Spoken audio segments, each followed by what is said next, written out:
Good evening, I'm Anthony Mason. President Trump declared an emergency today in Florida, Puerto Rico, and the U.S. Virgin Islands, all threatened by the most powerful Atlantic hurricane ever seen. Irma, a Category 5, has already turned deadly on the islands of the Caribbean. The National Hurricane Center says chances have grown for a direct hit on Florida, possibly as soon as the weekend. We have a team of correspondents covering the storm. First, Tony DeCopel in Puerto Rico. This wall of wind and rain is only getting worse tonight as hundreds of Puerto Ricans are already in shelters and more than 200 tourists from this hotel have been evacuated out of their rooms and into a ballroom where they're expecting a very long night in the storm. Residents were warned to brace for the worst as the strongest winds in a century lashed Puerto Rico.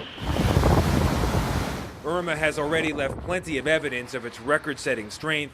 Wind gusts topped 200 miles per hour, knocking out power as buildings collapsed and debris flew. St. Martin took a direct hit. Wind and pelting rain blew palm trees horizontal. Boats were left tangled in the port as cars were nearly submerged. One tourist tweeted that the noise of the storm was insane and was like standing behind a jet engine. He took shelter in the concrete stairwell of a hotel. In St. Barthélemy, roofs flew off buildings. Streets became rivers as Irma continued its destructive trek past the British Virgin Islands on its way to the Florida Keys. Puerto Rico ordered an evacuation of low-lying areas, but in the coastal village of Las Croabas, 80-year-old Agustin Moija has decided to stay in his home, along with his wife and grandson. Most of your neighbors have evacuated. That's right. But why not you?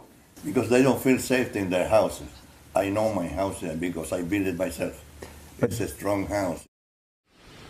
Puerto Rico is warning that some parts of the island may face 6 months without power. Meanwhile, France, Great Britain, and the Netherlands are sending emergency food and supplies as islanders all across the Caribbean dig out and begin to survey the devastation. Anthony? Tony DeCopel in Puerto Rico tonight. Thanks.